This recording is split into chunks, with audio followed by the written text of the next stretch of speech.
भावना, किसकी तस्वीर है? किसी की तस्वीर नहीं है। देखा किसकी तस्वीर? नहीं ना। देखा किसकी तस्वीर? ऋतिक रोशन। हाँ। तू भी ऋतिक रोशन के पीछे इतनी पागल है ना। एक दिन अगर ये तेरे सामने आ जाएगा तो तेरा क्या हाल होगा मुझे नहीं पता। अभी तक 2 बार मेरे सामने आ चुका है G49 डिस्को में। मतलब तू पहले भी कई बार गई है डिस्को? हाँ गई हूँ, लेकिन दीदी माता श्री पिताश्री को मत बताना प्लीज। हाथ जोड़ती हूँ, मत बताना प्लीज। लेकिन नहीं बताऊंगा। अच्छा मैं तो बता, ये डिस्को में हमेशा इतनी चहल पहल होती है? अरे तुम रात को जाएगी ना तो और रौनक होती है। मैं कहाँ जाऊंगी, पिताजी कहाँ जाने देंगे? हर बात उन्हें बताने की जरूरत नहीं है, कुछ बहाना बनाकर चले जाएंगे। नहीं मेरी माँ, मुझसे झूठ नहीं बोला जाता। तो सो जाओ। Good night. देख देना please please please please please.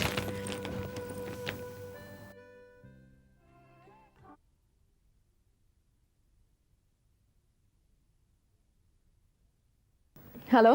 Hello. अरे असीम जी, नमस्ते। नमस्कार, क्या हो रहा है? जी कुछ नहीं, साफ सफाई। हमारे साथ घूमने चलना चाहेंगी? जी कहाँ? पृथ्वी थिएटर में मेरा बहुत ही पसंदीदा प्ले दिखाया जा रहा है, आषाढ़ का एक दिन। चलना चाहेंगी? आषाढ़ का एक दिन?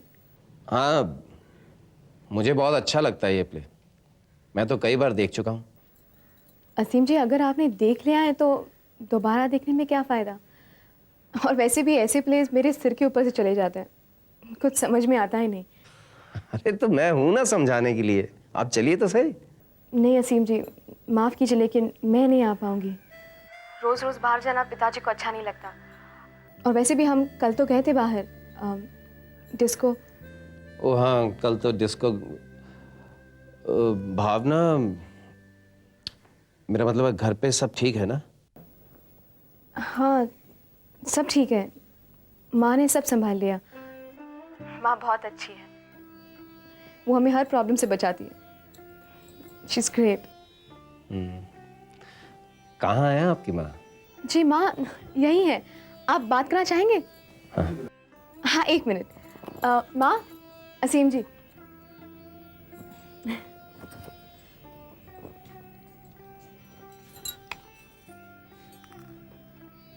हेलो। नमस्कार, कैसी हैं आप? आपने तो अपनी बेटियों पर ऐसा जादू कर रखा है कि आपके गुण गाती नहीं थकती।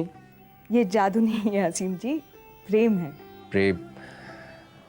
अरे प्रेम से याद आया, आपका प्रेम कहां तक पहुंचा? जी आप क्या बात कर रहे हैं? अरे मैं तो वो मिलन नॉवल की बात कर रहा हूं जो मैंने आपको पढ़ने के लिए दिया था, तपेश जी का। आप ही ने कहा था आपका फेवरेट कैरेक्टर प्रेम है उसमें। ओह हाँ हाँ।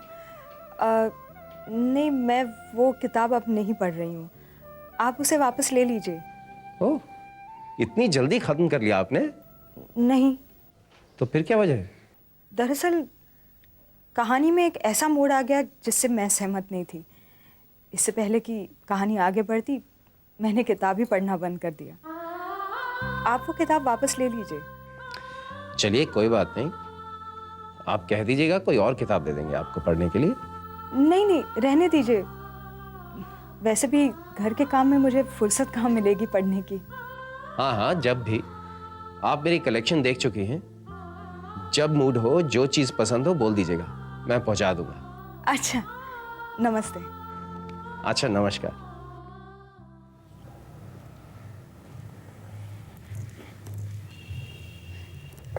क्या हुआ? गीतांजलि तेरे साथ आषाढ़ का एक दिन देखने जा रही है? नहीं माँ। क्यों? क्योंकि माँ, उसकी सोच और मेरी सोच दरिया के वो दो किनारे हैं जो उनका मिलना कितना मुमकिन है ये तो आप समझ ही सकती हैं।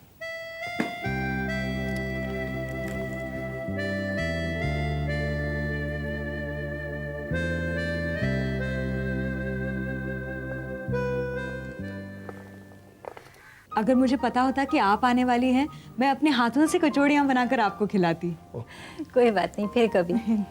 वैसे मैंने ईश्वर जी को बता तो दिया था कि मैं आने वाली हूँ आज।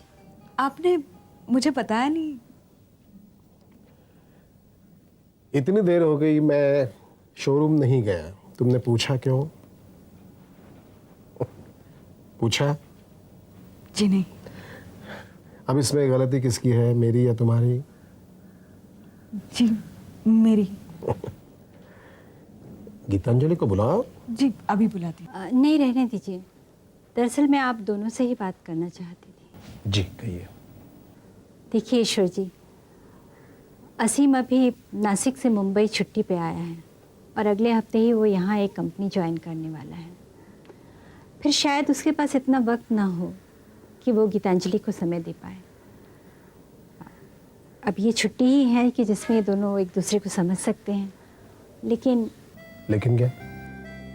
मैं मानती हूँ ईश्वर जी कि गीतांजलि अभी छोटी है, लेकिन आप तो जानते हैं कि हमारे ज़माने में लड़कियों की शादी तब हो जाती थी जब वो गीतांजलि से भी छोटी होती थी। लेकिन फिर भी वो अपने पति को समझने की कोशिश करती थी। श्रीमती अस्ताना जी, गीतांजलि से कोई भूल हुई है? जरा गीतांजलि को बुलाओ। नहीं, रहने दीजिए। देखिए, उसको डांटने या सज़ा देने की ज़रूरत नहीं, बस प्यार से समझाने की ज़रूरत है। संध्या, क्या हुआ है ऐसा? मुझे नहीं पता। देखिए, बात छोटी सी है। गीतांजलि ने जब असीम को डिस्को जाने के लिए कहा तो ना चाहते हुए वे मान गया। लेकिन आज जब गीतांजलि से असीम ने नाटक देखने, वो आषाढ़ का एक दिन देखने के लिए कहा तो उसने मना कर दिया। गीतांजलि डिस्को गई थी असीम जी को लेकर? आप फिक्र मत कीजिए, मैं गीतू को समझा दूंगी कि वो असीम जी के साथ नाटक देखने जाए। असल में आज उसको सरदर्द है, इसलिए। देखिए, नाटक तो एक छोटी सी मिसाल है। मैं ये कहने की कोशिश कर रही हूँ कि आप गीतांजलि को समझाइए कि शादी एक समझौता है और हमारे समाज में ये समझौता लड़के से ज़्यादा लड़की को करना पड़ता है। मुझे डर है कहीं असीम को बार बार डिस्को जाना पड़ा तो इस रिश्ते के बारे में उसका फैसला बदल न जाए। नहीं, मिसेस अस्थाना, आप उसकी चिंता मत कीजिए, उसकी कोई नौबत नहीं आएगी। जी अच्छा, अब मैं चलती हूँ। जी।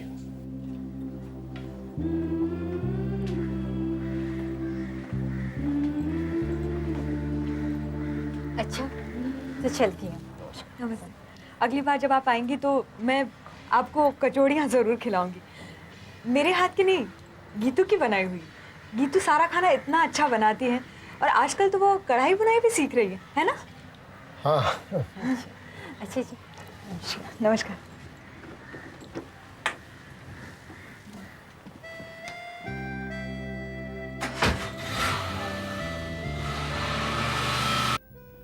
ये लड़की इतनी गिरी हुई हरकत करेगी, ये मैंने कभी सपने में भी नहीं सोचा था। अरे क्या सोचते होंगे असीम जी हमारे बारे में, हैं?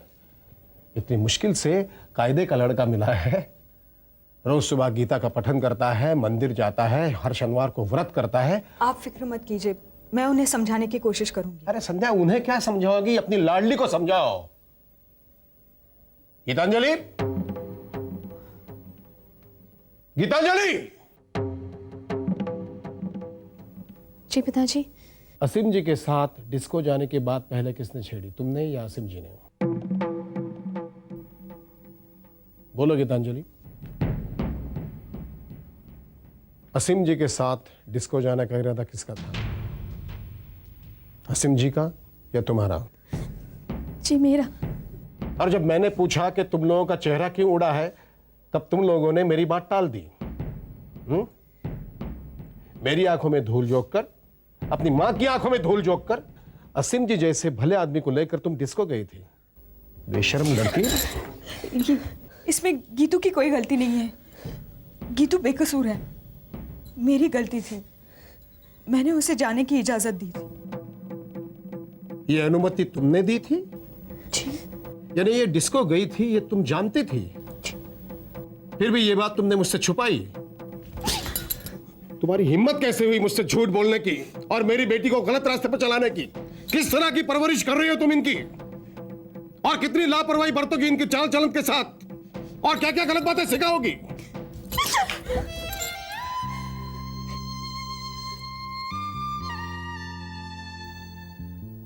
आज इनकी सगी मां होती है।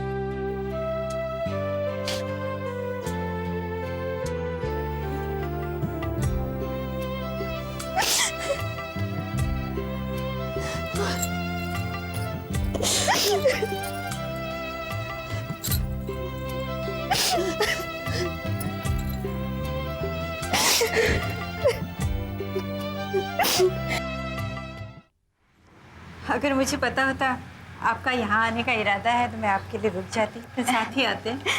जी अचानक प्रोग्राम बन गया। असीम जी हैं? यही है असीम।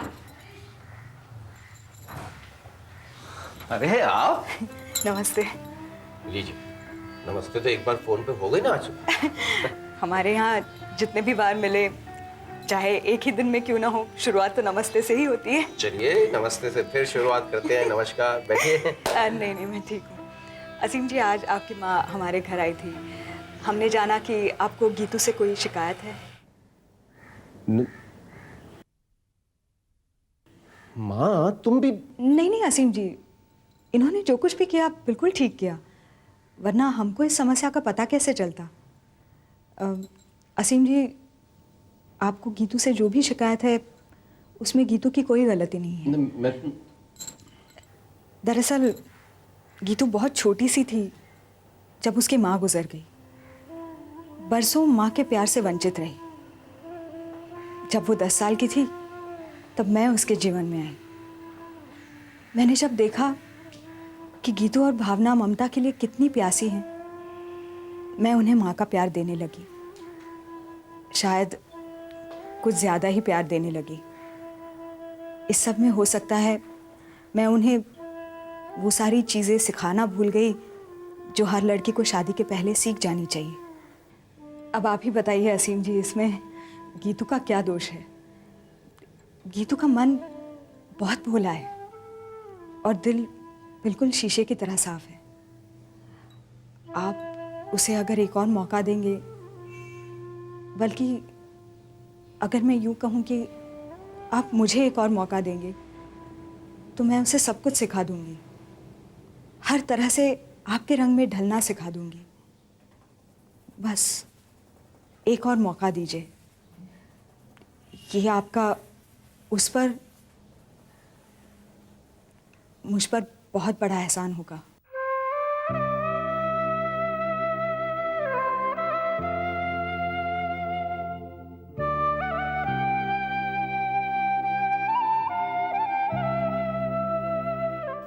तो भाई प्ले कैसा लगा आपको? बहुत अच्छा। बहुत अच्छा। चलिए मैं खुश हूँ, आपको अच्छा तो लगा। अरे असीम जी, आपको एक बात बताना भूल ही गई। मैंने आजकल नॉवेल्स पढ़ना शुरू कर दिया है। ओह, दैट्स वेरी गुड। कौन सा नॉवेल पढ़ रही हैं? शरद चंद्र की श्रीकांत। ओह, श्रीकांत पढ़ रही हैं आप? वो तो बहुत अच्छा नॉवेल माना जाता है। कब शुरू किया, कब से पढ़ रही हैं? आज से ही। तो कहाँ तक पहुंची, कितना पढ़ लिया? अब मैं लास्ट पेज तक पहुंच गई हूँ। अरे आज शुरू किया और ऑलरेडी लास्ट पेज पर हैं आप? That's very good, quite fast. हाँ, वो क्या है actually, I am a very fast reader. मैं बहुत फास्ट पढ़ती हूँ। अच्छा चलिए, श्रीकांत की कहानी सुनाइए हमें। कहानी? हाँ कहानी।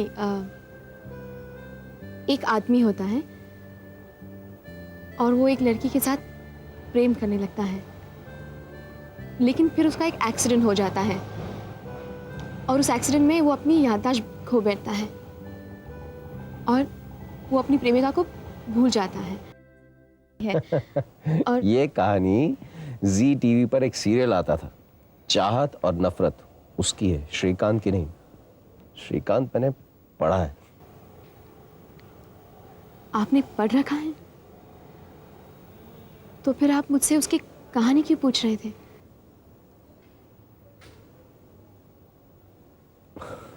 वो मैं यानी आप मेरा इम्तिहान ले रहे थे?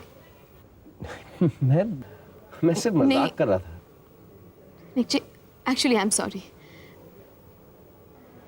I shouldn't have spoken to you all this. मुझे माफ कीजिए असीम जी, I'm sorry. नहीं, मैं लेकिन मैं सच कह रही हूँ असीम जी, मैं सचमुच वो नॉवल पढ़ रही हूँ। I swear मैं सीरियसली वो नॉवल पढ़ रही हूँ। हाँ, ऑफ कोर्स आप कह रही हैं तो पढ़ रही हैं आप, मैं मानता हूँ। गीतू, हाँ माँ। ये ले संभाल। ये सब क्या है? किताबें हैं कुछ और कुछ कैसेट्स भी हैं। ये लो।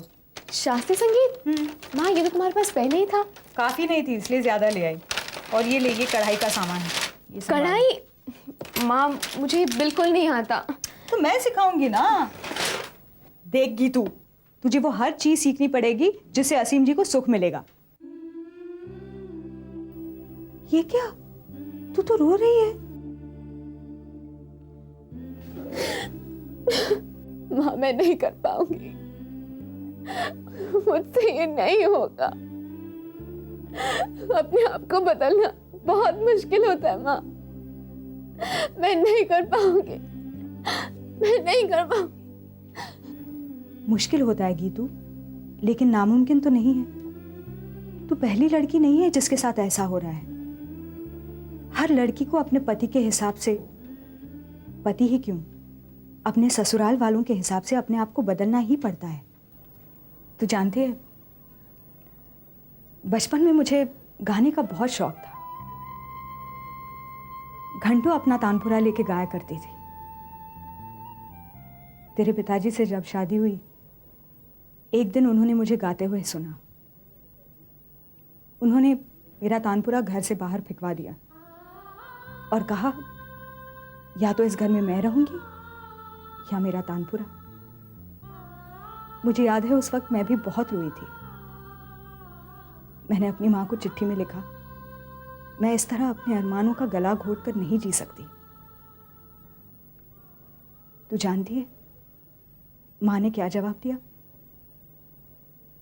उन्होंने कहा, बेटा अब तेरा पति ही तेरा सब कुछ है।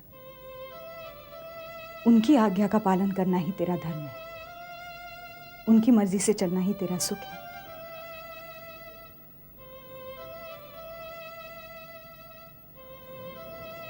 और तुम्हारा संगीत? सब कुछ खत्म हो गया। माँ के जवाब ने मेरे हर अरमान को खामोश कर दिया। लेकिन अब देख, मुझे याद भी नहीं कि मैं कभी गाया करती थी। मैंने वो हर चीज अपना ली है जो तेरे पिताजी को पसंद है। पर माँ, तुम्हारी खुशी? मेरी खुशी तो इसी में है कि तेरे पिताजी मुझसे कितने खुश हैं। और तेरी भी असीम जी के साथ यही कोशिश रहनी चाहिए। बतागी तू कोशिश करेगी ना? हाँ माँ, करूँगी।